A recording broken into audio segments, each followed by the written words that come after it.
నారద మహాపురాణంలో మహానుభావుడు సుఖయోగి తండ్రి గారిని అడిగాడు, నాన్న మనుష్యులైనటువంటి వాడు బ్రహ్మచర్యాశ్రమంలో ఉన్నప్పుడు ధర్మాన్ని గురించి తెలుసుకోవాలన్నా అధ్యయనం చేశాం, అయిపోయింది. ఈ వేదం యొక్క సారం పరమాత్మ తత్వాన్ని బ్రహ్మతత్వాన్ని తెలుసుకోవడం. మోక్షము అంటే విడుదల, దేని నుంచి? జన్మ కర్మల నుంచి. మరి ఆ మోక్ష శాస్త్రం యొక్క లక్షణం ఏంటి? వీటి విషయాలు చెప్పవలసినది అని అంటారు. తాను కాదు అని తాను చెప్పవలసినది చెప్పి తన శిష్యుడైనటువంటి జనక మహారాజు దగ్గరికి పంపాడు.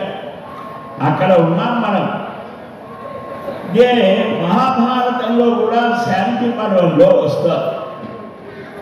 కాబట్టి ఆ రెండింటిని యొక్క సమ్మేళనంతో మనం ఆ విషయాల్ని తెలుసుకునే ప్రయత్నం చేద్దాం. ఆయన అధీశ్వపుత్ర మోక్షం వై ధర్మాంశం విధానతి. నా మనస్సుకి పరమశాంతి కలగటానికి ఏది తగునో అది చెప్పాల్సింది. ప్రతి మనుషుడికి కావాల్సింది అదే. మనకు శాంతి అనేది ఆత్మశాంతి అని ప్రయోగిస్తుంటారు. ఆత్మకు ఎప్పుడూ శాంతి, ఆత్మశాంతి కాదు, మనస్సుకు శాంతి కాదు. ఎవరైనా పోతే ఆరైతే అని చెప్తుంటారు, మనది కాదు అది. అది ఇతర సంస్కృతులది, మనది కాదు. అది మనకు ఆ జీవుడు ఉత్తమ గతిని పొందాలి అని చెప్పాలి. కనుక ఈ శాంతం అనేటువంటిది మనస్సుకే. శాంతము లేక సౌఖ్యము ఉంటుందా అంటాడు త్యాగరాజస్వామి. మనస్సు శమించాలి. కాబట్టి దీనికేంటి మార్గము అని అంటే, నాయన మోక్షం తదితరమైనటువంటి ధర్మాల గురించి నీవు అధ్యయనం చేయమన్నాడు. అంతేగాని నువ్వు నిద్ర చేయబెడతాను, నువ్వు సరాసరి ఎక్కడికో వెళ్ళిపోతావు అని చెప్పలా. ప్రతివాడు కూడా అధ్యయనం చేయాలి, అవగాహన చేసుకోవాలి, అనుష్ఠానం చేయాలి, అనుష్ఠించాలి. ధర్మాత్ములలో శ్రేష్ఠుడు శుకుడు సమస్త యోగ శాస్త్రాన్ని నిఖిలం కాపిలం చైవ భారత సాంఖ్య దర్శనం. సాంఖ్య శాస్త్రం. సంఖ్య అంటే ఆత్మజ్ఞానము అని. సంఖ్య అంటే మనకు నెంబర్స్ కదా, అది కూడా తత్వాలు ఎన్ని. ఈ దశేంద్రియాలు, కర్మేంద్రియాలు, జ్ఞానేంద్రియాలు 10, ఈ శబ్దస్పర్శ రూప రసగంధాలు అవొక 10. అలాగనే ఈ అంతఃకరణ చతుష్టయం, ఇవన్నీ కూడా 17 తత్వాలు. 24 తత్వాలు. 25వ తత్వం పరమాత్మ పంచవింశక. ఇలాగ 24 తత్వాలు, 25 తత్వాలు. వీటిని శేశ్వర సాంఖ్యం, విధీశ్వర సాంఖ్యం, ఇలాగ వీటిని గురించి చర్చించేటువంటి ఒక దర్శనమే ఉన్నది, సాంఖ్య దర్శనం. అలాగ సాంఖ్య యోగ దర్శనాల యొక్క సారాన్ని అధ్యయనం చేసే ఆ బ్రహ్మతేజోయుక్తుడయ్యాడు నాయన. అక్కడ వీటి సారాన్ని, ఆ సిద్ధాంతాన్ని వివరిస్తాడు. సతే వక్ష్యతి మోక్షార్థం నిఖిలం విధివేశ్వర. అక్కడికి ఇవ్వమన్నాడు. ఆ తండ్రి మాటను ఎవదాటని వాడు మహానుభావుడు శుకుడు. మనం ఎంత గొప్పవాళ్ళమైనా కావచ్చు, కానీ తండ్రి మాటలను తిరస్కరించకూడదు. తల్లికి సేవ చేయాలి, తండ్రి మాటను పాటించాలి. మన రామచంద్రమూర్తి అది ఆచరించి మనకు అందించినటువంటి వాడు. రాముడు మనకు తండ్రి. శ్రీరాముడు మాకు తండ్రి, సీతమ్మ మాకు తల్లి, మాతాత్మని వీరంతా, సౌమిత్రి వీరంతా మాకు భ్రాతృలు, సోదరులు అంటారు త్యాగరాజస్వామి. అలాంటి శ్రీరామచంద్రమూర్తి యొక్క పరంపరలోని వారం మనం. శ్రీరాముడు మనకు తండ్రి, సీతమ్మ తల్లి. ఇది మనం బాగా గుర్తుపెట్టుకోవాలి. వీటిని తిరస్కరించి ఎవరు అనేటువంటి వాడికి మనం సమాధానం చెప్పగలిగి ఉండాలి. కనుక ఇక్కడ ఆ మహానుభావుడు తండ్రి మాటను పాటించాలి అనుకున్నాడు. అప్పుడు వ్యాసుల వారు ఒక కండిషన్, ఒక షరతు పెట్టారు. ఏంటి అంటే సామాన్య మనుషులుగా నువ్వు వెళ్ళాలి, నువ్వు మంచి యోగివి. యోగులు ఆకాశంలో ఏ ఆధారం లేకుండా నిరాధారంగా మనం ఏరోప్లేన్ వెళ్ళినట్టు వెళ్ళగలరు. అదొక సిద్ధి, అదేమి ఆశ్చర్యకరం కాదు. యోగులు ఉన్నారు ఈనాటికి కూడా అలాంటి వారు. అలాగ వెళ్ళవచ్చు. యోగ శక్తిని ఉపయోగించి ఆకాశ గమనం చేయరు. ఆద్యవేనైవ గంతవ్యం ససుఖాన్వేషిణ తథా. ఎలాగ వెళ్తాం అంటే కపటం లేకుండా రుజుత్వం, అంటే లోపల మనస్సులో ఒకటి పెట్టుకొని బయటకు ఇంకొకటి ఏదో చెప్పడం, అది కదా కపటత్వం. అది లేకుండా ఈయనకేముంటుంది అని అంటే చెప్తారు తర్వాత సుఖాన్ని వెతుక్కోవచ్చు. అంటే ఇక్కడైతే మనకు అలాంటి వారి ఇంటికి వెళ్తే బాగా వసతి ఉంటుంది, అక్కడ పడుకోవచ్చు, పొద్దున్నే లేచి మన ప్రయాణం అట్లా వెతుక్కోవచ్చు. నీకు ఎక్కడ ఏ ఆహారం దొరికితే ఆ ఆహారం, చెట్టు కింద పడుకోవాలా చెట్టు కలిగి చూస్తుంటానుగా. అమ్మ ఒడిలో హాయిగా నిద్రించినట్టుగా శ్రీవారి ఆలయం ఎదుట హాయిగా విశ్రాంతి తీసుకుంటూ, అది ఎంతో ఒక మహద్భాగ్యం. స్వామి సాన్నిధ్యం కదా, అమ్మ ఒడిలో ఉన్న చిన్ని శిశువులాగా.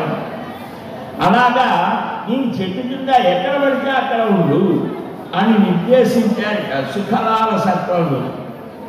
విశిష్టులైన వారిని, అంటే ఈయన గొప్ప మహాయోగి జ్ఞాని కదా, వీళ్ళని గుర్తించినటువంటి వారు ఆహా మీరు చాలా మహాత్ములండి, మా ఇంటికి దయచేయండి అని అనే వాళ్ళ దగ్గరకు నువ్వు వెళ్ళదు. గౌరవాన్ని గౌరవంగా చూస్తారు. గౌరవం అంటే ఒక నరకం. మహాత్ములు ఎప్పుడు కూడా మామూలుగా ఉంటారు, వారి ఆర్భాటాలు ఉండవు. మనకే అన్ని ఆర్భాటాలు, ఆసక్తి కలుగుతుంది. అలా కనుక వెళ్తే హాయిగా ఇక్కడే బాగుంది, ఇక్కడే ఉందాం అనిపిస్తుంది. అందుకనే మహాత్ములు ఒక చోట ఉండరు. పరివ్రజనం అంటే గమనార్థ సూత్రం, వారు నిరంతరం సంచారం చేస్తారు. ప్రవాహం, నీటి ప్రవాహం లాగా. ప్రవాహం నిత్యం అంటే నీరు ఎప్పుడూ ప్రవహిస్తుంటుంది, నీరు శాశ్వతంగా. నీరు మారుతోంది, ప్రవాహం ఎప్పుడు. అలాగా నీటిలాగా ఎప్పటికప్పుడే క్రొత్త స్థానాలు, ఒకే చోట ఉండకు. ఉన్నారనుకో ఆయన చాలా మహాత్ములండి, ఆయన కాలు పట్టుకుంటే మనకు అన్నీ వస్తాయి అని జనం నేర్పుతారు. అందుకని క్రొత్త చోటికి వెళ్ళాడు, ఎవరు గుర్తించాడు. అలాగ పోతూ ఉండాలి. నీకు ఉండే సందేహాలన్నీ తీరుస్తాడు. చేతి సంశయం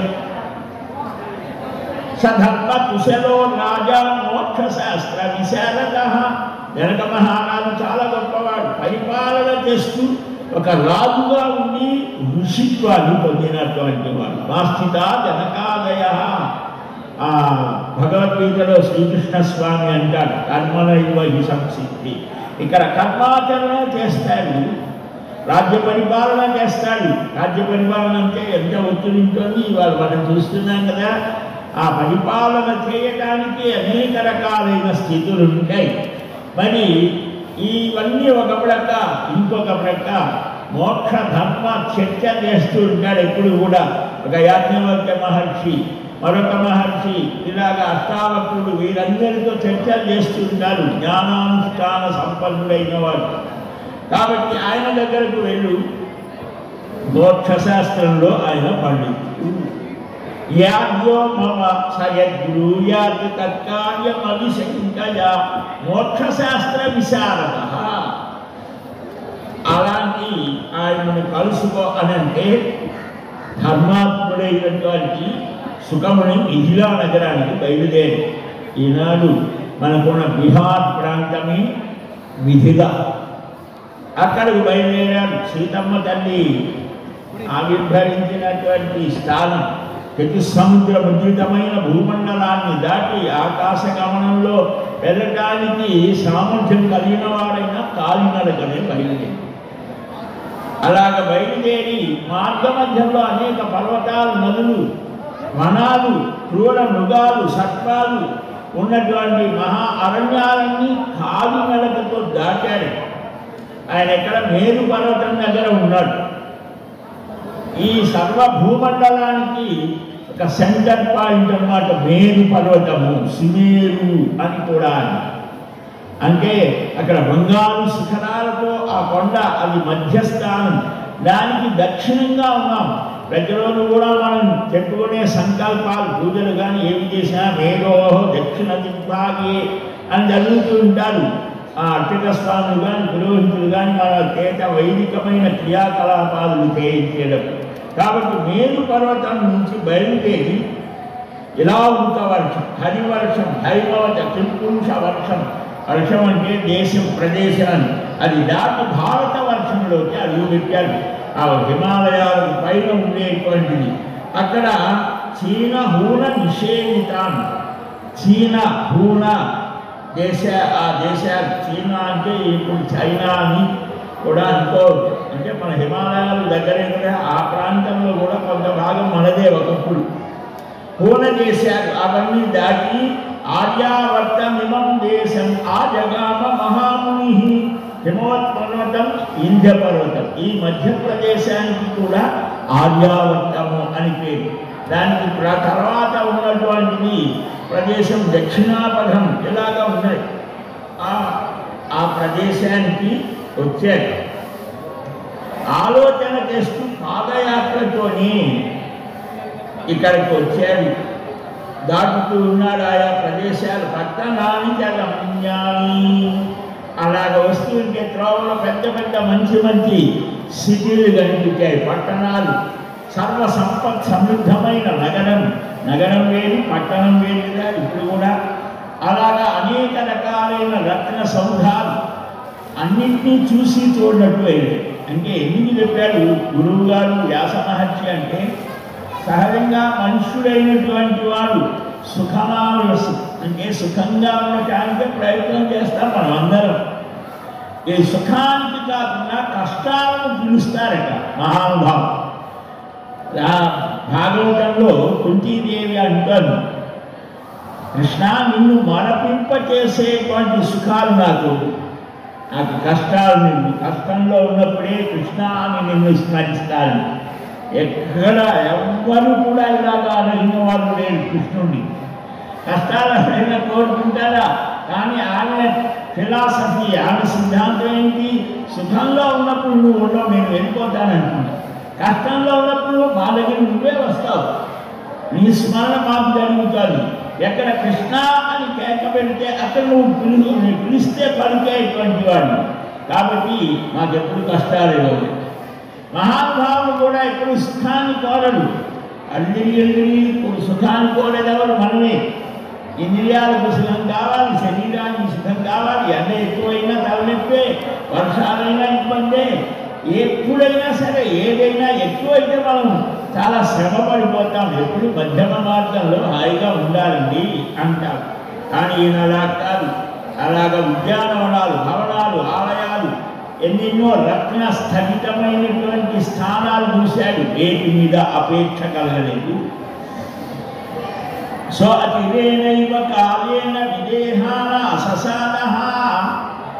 రేపు వైశాఖ నవమి సీతమ్మ జయంతి. ఆ రోజున కూడా అమ్మను ప్రార్థించారు. ఈ వైశాఖంలో ఎంతమంది ఆచార్యులు, ఆ మహానుభావులు ఎందరో అవతరించినటువంటి సమయం కదా. ఎందుకు అనంటే ఎన్నెన్నో ఆ దేవాలయాలలో అనేక రకాలైన కార్యక్రమాలు జరుగుతున్నాయి. అవి కూడా పట్టించుకోలేదు. విదేహ రాజ్యం చేరాడు. అక్కడ జనక మహారాజు ధర్మరక్షకుడాయన. రక్షితాన్ ధర్మరాజేన జనకేన మహాత్మనా. రాజైన వాడు, పరిపాలకుడు ఏం చేయాలి? ధర్మాన్ని రక్షించాలి. అధర్మ ప్రవృత్తి తగదు. సర్వధర్మాలను కూడా చక్కగా చూడాలి. అనేక రకాలైన ఆహార పానీయాలు, ఖాద్య వస్తువులు అన్ని సమృద్ధిగా ఉన్నాయట. గ్రామాలు, పల్లెలు, పేటలు, గోకులాలు, జనపదాలు. ఎక్కడ ఎవరికి అసంతృప్తి లేదు. మన కావ్యాలలో కానీ, పురాణాలలో కానీ, ఇతిహాసాల్లో కానీ వచ్చేటువంటి స్థానాలు రామాయణంలో కూడా హృష్టపుష్ట జనా హాయిగా ఆనందంగా జీవించారు. ఎక్కడ ఏ విధమైనటువంటి గందరగోళాలు లేవు. మనం కూడా అలాగనే చాలా సంవత్సరాలు జీవించాం. మనకు అనేకమైనటువంటి సంపదలు ఉన్నాయి. దీన్ని చూసే యూరోపియన్లు ఇతర దేశాల వాళ్ళు దీని మీద పడి దోచుకొని మనం దాచుకున్నదంతా లాక్కుపోయి కొన్ని కోట్ల బంగారం అన్నీ కూడా వజ్రాలు రత్నాలు అపహరించారు. దేనికోసం దీన్ని ఇక్కడికి వచ్చారు అని అంటే దీన్ని చూసే వచ్చారు. అంతటి గొప్ప సంపదలకు నిలయమైనది, వైరాగ్యానికి నిలయమైనది ఈ భారతదేశం.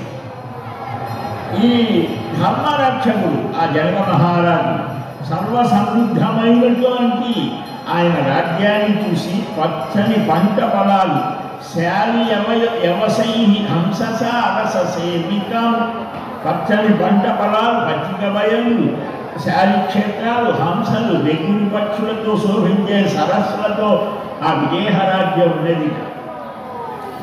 ఆ అందమైన ఉద్యానవనానికి వచ్చారు. నగర ద్వారం దగ్గరికి వెళ్ళారు, ఎంట్రన్స్ అన్నమాట. అక్కడికి వెళితే ఆత్మారాముడై ప్రసన్న చిత్తుడై మిథిలా నగరంలోకి ఆత్మారామ ప్రసన్నాత్మా మిథిలామ ససాద తన ఎందే తాను ఆనంద స్థితిని పొందేవాడు. మనం వాక్యమైన వస్తువుల ద్వారా ఆనందం కలుగుతోంది అని వెన్నిగా వెంటబడు. కానీ ఆత్మానామాస్య మునయ భాగవతంలో అంటారు, తమ ఎందే తాను తమ ఆత్మ ఎందే రమిస్తూ ఆనందిస్తూ క్రీడిస్తూ ఉన్నటువంటి వారు కూడా అభ్యుగ్రమాహ పరమాత్మ యొక్క కళ్యాణ గుణాలకు ఆకర్షితులై ఆయన దగ్గరికి వస్తారు. మనం ఎలాగా వారు కూడా ఇక్కడ ఈ మహానుభావుడు సుఖయోగి తండ్రి ఆజ్ఞను పాటిస్తూ మిథిలా నగరం చేరారు. నగర ద్వార సమీపానికి వస్తే ఇక్కడ సెక్యూరిటీ ఉన్నారు. వారు లోపలికి వెళ్ళబోతూ ఉంటే వారు ఆపివేసి లోపలికి పోనివ్వలేదు. ఎవరు ఏంటి అన్నారు. తథైవచ సుఖస్తట నిర్మన్యు సమతిష్టత.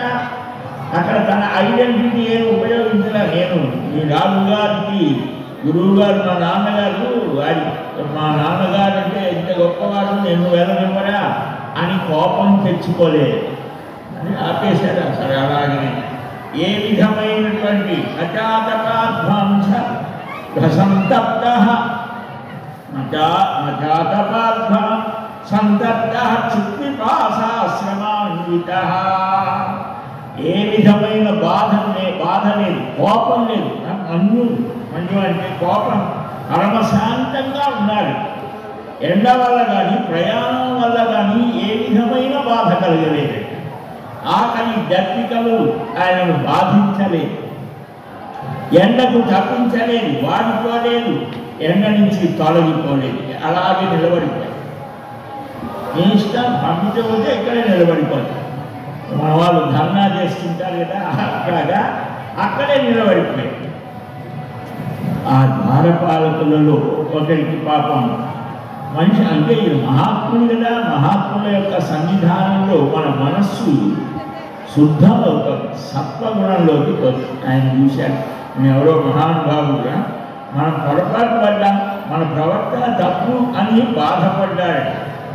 లోక సమన్విత, ఆకాశ మధ్యలో మధ్యాహ్నం పూట వెలిగే సూర్యుడిలాగా, అంటే 12 గంటల సమయంలో సూర్యుడు ఎలాగా ఉంటాడు మనం తేలిబాగా చూడలేదు. అంతటి తేజస్సుతో ఉన్నటువంటి సుఖ మహర్షిని చూసి 2 చేతులు జోడించి నమస్కరించి గౌరవించి రాజభవనానికి సంబంధించిన దాని దగ్గరికి పోయి 2వ కక్షలోకి ప్రవేశపెట్టారు. తత్రాసీన సుఖస్నాత మోక్షమేవాన్వచింతయన్. ఆయన అక్కడికి పోయినా కూడా ఏమిటి అసలు మోక్షం అంటే, ఈ మోక్ష ధర్మాలు ఏమిటి, మోక్ష సాధన ఎలాగ చేయాలి, ఇవే ఆలోచిస్తున్నారు. ఒక 78 నిమిషాలు గడిచి మంత్రి గారు ఇచ్చారు. రాజభవనంలో 3వ ద్వారంలోకి ప్రవేశమిచ్చారు. అంటే ఇదంతా ఒక పరీక్ష అన్నమాట. నిజంగా మోక్షం అని మన వాళ్ళు ఇప్పుడు కూడా చాలామంది అది చేస్తే ఇది చేస్తే ఏం చేస్తే మోక్షం, అదేదైనా దొరికే షాప్లో దొరికే వస్తువా, దానికి తగినటువంటి యోగ్యత మన దగ్గర ఎలాగా సుఖయోగికి ఇది ఒక పరీక్ష అన్నమాట. మహారాజు జనకుల వారు అక్కడి నుంచి అంతఃపుర ఉద్యానవనంలో ప్రవేశపెట్టాడు. అక్కడ అనేక సరస్సులు, వృక్షాలు, ప్రత్యేకమైనటువంటి స్థానాలు ఉన్నాయి. ఒక మంత్రి ఒక పెద్ద భవనంలోకి తీసుకొని వెళ్ళాడు. అక్కడ మంచి ఆసనాలు, 500 మంది స్త్రీలు వచ్చారు. వాళ్ళంతా మంచి నైపుణ్యం కలిగిన వారు, సౌందర్యవతులు, మాట్లాడితే చిరునవ్వుతో మాట్లాడతారు. అలాంటి వారు ఎదుటి వారి ఉద్దేశాన్ని పసిగట్టగలరు. అర్ఘ్యపాద్యాలు ఇచ్చారు, మంచి ఆహారం ఇచ్చారు. ఆ అంతఃపుర ఉద్యానవనం అంతా తీసుకెళ్ళి తిప్పారు. ఇదిగో ఇలా ఉంటుంది, ఇలా అంటే మనస్సు ఏదైనా చెలుస్తోందేమో, ఇక్కడే ఉంటే బాగుందనిపిస్తేనేమో. ఇదంతా టెస్ట్ అన్నమాట. మోక్ష సాధనకు అర్హమైనటువంటి వాడికి లోక విషయాల మీద ఆసక్తి ఉండకూడదు. ఈ ఆసక్తే మనకు జన్మకు కారణమవుతుంది. కాబట్టి సహజంగా లోక విషయాల మీద ఇంద్రియాలను తృప్తిపరచడానికే ప్రతివాడు ప్రయత్నిస్తారు. బాగా ఎండగా ఉన్నది, అసలు మంచినీళ్ళు తాగితే చాలు, కూల్ డ్రింక్స్ తాగాలనిపిస్తారు, లేదా ఇంకేదో స్పెషల్ జ్యూస్ ఇది ఎక్స్ట్రానరీ కదా ఆసక్తి. ఇదే కావాలి, లేకపోతే ఈ పని నేను చేస్తాను అంటే అది ఆకాంక్ష అవుతుంది. సామాన్యమైనటువంటి దేహ స్థితిని చేయటానికి వేరు కనుక ఇక్కడ ప్రతి వస్తువు చూపించారు. అప్పుడు వారు చక్కగా నవ్వుతూ, పాటలు పాడుతూ, హాయిగా విహరిస్తూ, అంటే స్త్రీల మీద ఏమైనా వ్యామోహం కలుగుతుందా పరీక్ష. కానీ ఆరణేయస్తు శుద్ధాత్మ నిస్సందేహ స్వకర్మకృతి. మనుషులు కాంతల వల్ల కానీ, కీర్తి వల్ల కానీ,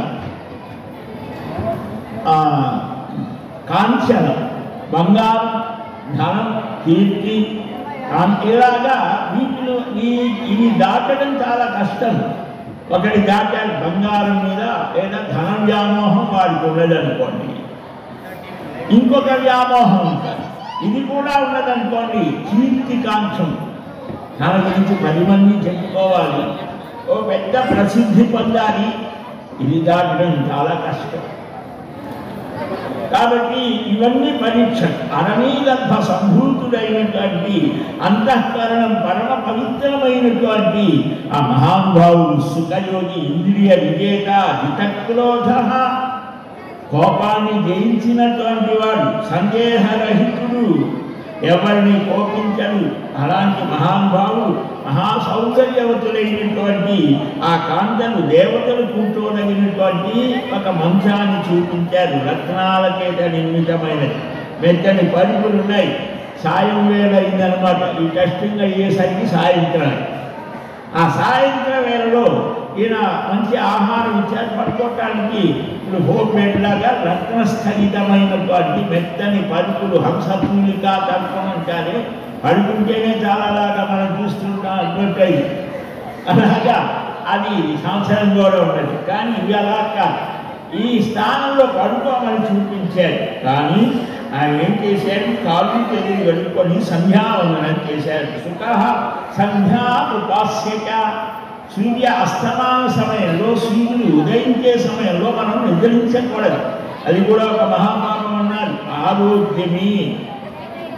ఆ సమయంలో ఏం చేయాలి, భగవద్ధ్యానం చేయాలి, లేదా భగవన్నామస్మరణ చేయాలి. సూర్యోదయ సమయంలో, సూర్య అస్తమాన సమయంలో, సూర్యుడు నన్నింటి మీదకి వచ్చినప్పుడు కృష్ణ, రామ, గోవింద ఎక్కడ ఉంటే అక్కడ ఏ పని చేస్తుంటే ఆ సమయంలో ఒక నిమిషమైనా, ఒక 2 నిమిషాలైనా భగవంతుణ్ణి స్మరించుకొని మన ఇష్టదైవాన్ని రామ, నారాయణ, కృష్ణ, గోవింద, హరి. ఉదయం 5 నుంచి 6 లోపు, సాయంత్రం 5 నుంచి 6 లోపు, మధ్యాహ్నం 12 గంటలు. ఈ 3 సమయాలైనా సరే కనీసం మనం చేయాలి. ఇదే ఇక్కడ చేశాడు ఆయన. సంధ్యావందనం చేశాడు. సంధి సమయం, రాత్రి పోయి పగలు వచ్చే సమయం, పగటి కాలం తొలగి రాత్రి వచ్చే సమయంలో ఈ ప్రకృతిలో ఒక మార్పు వస్తుంది. అది మన మనస్సు మీద, శరీరం మీద ప్రభావాన్ని చూపిస్తోంది. కాబట్టి ఆ సమయంలో చక్కగా దీపారాధన చేసి ఆవులైతుందో ఆ దీపాన్ని చూస్తూ ఉన్నప్పటికీ కూడా ఒక భగవద్ ధ్యాన స్థితిలో మనల్ని గురించి మనం ఆలోచించుకునేటువంటి స్థితి కలుగుతుంది. కాబట్టి ఇక్కడ ఈయన అలాగ పవిత్రమైన ఆసనం మీద కూర్చొని మోక్షతత్వాన్ని ధ్యానపరాయణ, ధ్యానమగ్నుడై ఉన్నాడు. ధ్యానం అంటే ఇక్కడ తన మోక్షధర్మ విషయాలని మనస్సులోనే చర్చిస్తున్నాడు, తర్కిస్తున్నాడు, ధ్యానిస్తున్నాడు. రాత్రి మధ్య భాగంలో అంటే 2-3 ధ్యానులలో మహాప్రభావ సంపన్నుడై నిద్రించాడు. ఇంకా 2 గడియలలో తెల్లవారుతుందనంగా అంటే సూర్యోదయానికి ఒక 2 గంటల సమయం ముందు లేచి బ్రాహ్మీ ముహూర్తంలో తతో ముహూర్తాముత్థాయ కృత్వాసైత్య అనంతరం బ్రహ్మ ముహూర్తంలో లేచే కాలుకృత్యాలు తీర్చుకొని స్నానం చేశాడు. మళ్ళీ ధ్యాన నిమగ్నుడయ్యాడు. అప్పుడు కూడా ఆ సౌందర్యవతులైనటువంటి ఆ యువతీ మనులంతా ఆయన చుట్టూతా ఉన్నారు. ఇలాగా తన మర్యాదని అతిక్రమించకుండా వ్యాస కుమారుడు శుకుడు ఆ పగలు రాత్రి ఒక్కరోజు, ఒక పగటి కాలం, ఒక రాత్రి కాలం అక్కడ మహారాజు గారి దర్శనం ఇవ్వాల. ఇది విచిత్రం. ఆయన అంటే ఆయనకు అర్థమైంది గురువుగారు ఎక్కడో ఉన్నప్పటికీ కూడా శిష్యుడికి అర్థమైంది గురువుగారు ఎందుకు పంపించారు ఈయనని. ఆ దాని గురించినటువంటి ఆలోచన ఉన్నది కాబట్టి ఇంత ప్రయత్నం జరిగింది. మరి ఆ సుఖయోగికి జనక మహారాజుకి సంభాషణ ఏం జరిగింది అది వారిద్దరి జరిగితే మనకెందుకయ్యా అనటానికి లేదు. మనకు కూడా ఉపయోగకరమే. మనకు రావాల్సిన ప్రశ్నలు సుఖయోగి వేసుకొని ఆ జనక మహారాజుని అడిగితే ఆయనే సమాధానం చెప్పాడో ఆ విశేషాన్ని మళ్ళా రేపు మనం యథాక్రమంగా శ్రీవారి అనుగ్రహంతో గ్రహిద్దాం, ఆచరిద్దాం. మన సనాతన ధర్మాన్ని చక్కగా అవగాహన చేసుకునే ప్రయత్నం చేద్దాం. దానికి ఆ భగవానుడు శ్రీహపతి అలర్మేల్మంగాపతి అనుగ్రహించాలని ప్రార్థిద్దాం. శ్రీకృష్ణ గోవింద హరి మురారి హే నారాయణ వాసుదేవ గోవింద జయ జయ గోపాల జయ జయ రాధారమణ హరి గోవింద జయ జయ. హరే రామ రామ రామ హరి హరే హరి కృష్ణ కృష్ణ కృష్ణ హరే హరి. స్వస్తి ప్రజాభ్యః పరిపాలయంతాం న్యాయ్యేన మార్గేణ మహీం మహిషాః. గోబ్రాహ్మణేభ్యः శుభమస్తు నిత్యం. లోకాः సమస్తాः సుఖినో భవంతు. శ్రియకాంతాయ కళ్యాణనిధయే నిధయేర్ధినాం. శ్రీవేంకటనివాసాయ శ్రీనివాసాయ మంగళం. ఏడుకొండలవాడ వెంకటరమణ గోవింద గోవింద గోవింద గోవింద.